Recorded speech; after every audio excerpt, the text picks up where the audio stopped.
అయిపోయింది. అదే ఇక్కడ చెప్పాలి, ఆ సెక్రటరియట్లో జ్వరం నాకు వచ్చి కూర్చున్నాక ఆ సెక్రటరియట్ మెట్ల మీద ఒక పాట రాశాను కూర్చొని. ఏం పాట రాశారు? అది శిల్పుల మీద, ఈ శిల్పులు ఎవరో ఈ కూలీలు ఎవరో పాట. దీనికి నేపథ్యం ఏంటి అంటే వరంగల్. వరంగల్లో కోటి సంజీవ్ అని మా ఉద్యమ మిత్రులు ఉండేవాళ్ళు. వాళ్ళు పాటలు నేర్పడానికి మా దగ్గరికి రా అన్న అంటే నేను వెళ్ళినప్పుడు నాకు గొంతు నొప్పి ఉండేది బాగా పాటలు పాడుతున్నందువల్ల. ఎంజిఎంలో నాకు ట్రీట్మెంట్ ఇప్పించారు. అన్న ఇక్కడ ఏమైనా చూడాల్సిన ప్రాంతాలు ఏమున్నాయంటే అప్పుడు 1000 స్తంభాల గుడికి తీసుకెళ్ళాడు.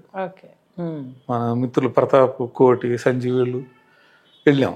ఆ 1000 స్తంభాల గుడి చూసినప్పుడు శ్రీశ్రీ గారంటే ఉన్న ప్రయత్న అభిమానం, సినారే రాసిన ఈ నల్లని రాళ్లలో ఏ కన్నులు దాగాను, ఈ బండల మాటన ఏ గుండెలు మోగిను అని, ఆ శిల్పాలు అనుకున్న గుండెలు, ఆ ప్రభావం, ఈ అంతటితోటి పాట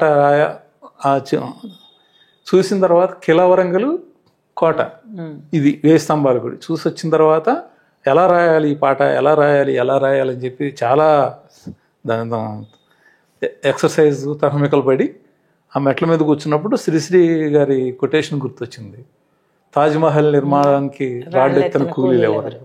అప్పుడు ఈ కూలీలు ఎవరు, ఈ శిల్పులు ఎవరు అనుకుంటే అటు అనుకుని ఈ శిల్పులు ఎవరో ఈ కూలీలు ఎవరో అని చెప్పి రాశాను. ఈ పాట ప్రాచుర్యం తీసుకొచ్చింది కూడా నాగన్న. ఆయన గొంతు అమృత ధార, ఆ గొంతులో ఈ పాట ప్రాణం పోసుకుంది. ఈ వరంగల్ యూనివర్సిటీలో కూడా పాడిన వాళ్ళకి కొన్ని అవార్డులు వచ్చాయని చెప్పి కూడా అన్నారు. అప్పుడు కోటి వాళ్ళు చెప్పారు, గొప్ప పాట అది. అంటే నాకు నచ్చిన పాటల్లో ఆ పాట గుర్తొచ్చే పాట అది. అదే పాట మళ్ళీ నేను అనారోగ్యం పాలై బెడ్ రెడ్ అయిన తర్వాత నాగన్న మీటింగ్లో మళ్ళీ ఆ పాట ఆవిష్కరణ సందర్భంగా మళ్ళీ స్టేజ్ ఎక్కాను. 7 సంవత్సరాల మంచం నుంచి లేచి వచ్చి ఆ పాటకి తీసుకొచ్చింది మళ్ళీ నన్ను ప్రజల్లోకి. అజంతా ఎల్లోరా అమరావతి చూడు, ఓరుగల్లు హంపి విజయనగరం చూడు, మొహంజదారో హరప్ప చూడు, ఏదేది చూసినా తోచేది ఒక్కటే, రాళ్లనే మీటి రాగాలు పలికించి రాతి బొమ్మల చేత భావాలు చెప్పించి హావభావాలలో జీవ కళలు లిఖించి ప్రాణాలనే పోసి ప్రతిమలుగు చేసిన ఈ శిల్పులెవ్వరో ఈ కూలీలెవ్వరో. విద్యార్థి ఉద్యమంలో ఇంత తిరుగుతూ ఉన్నప్పుడు అంటే అప్పుడు డిఎస్పి కూడా మిమ్మల్ని బెదిరించారని అన్నారు కదా. అంటే ఆ టైంలో నిర్బంధం కూడా పెరిగింది. అంటే ఒక పక్కన చిన్న మాట నిలబెట్టుకుంటారని మీరు అనుకుంటున్నా గానీ అంత నిర్బంధాన్ని కూడా ఆయనే పెట్టాడు. అది కూడా నాకు బాగా గుర్తున్న సంఘటన వరంగల్.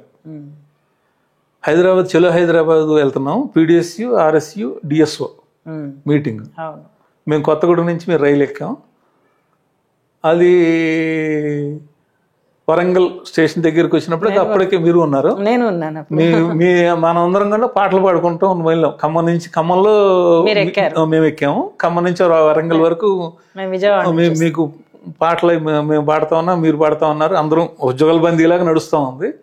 వరంగల్లో దిగారు పోలీసులు, పిచ్చగొట్టుడు.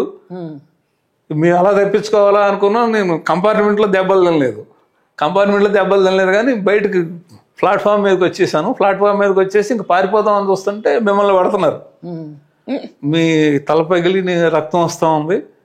నేను షాక్ అయిపోయి అలా చూస్తుండిపోయాను. అసలు మీరు కానీ స్లోగన్స్ ఇస్తున్నారు. ఇక ఆ టైంలో ఇక నేను దొరికాను. నన్ను పిచ్చగొట్టుడు కొట్టారు. నా వీపు మొత్తం అసలు దెబ్బలు. ఇక ఆ రోజు సాయంత్రానికి ఎప్పుడో మన జైల్లో నుంచి పెరేడ్ గ్రౌండ్ లో పెట్టి స్కూల్లో కూర్చోబెట్టారు. పెరేడ్ గ్రౌండ్ లో కొంతమంది, స్కూల్లో కొంతమంది. అక్కడ కూడా పాడారు కదా, అంత దెబ్బలు తిని కూడా పాటలు పాడుతానే ఉన్నారు. అదే నాకు నేను దెబ్బలు తినదల్లా ఎప్పుడు వరంగల్లోనే.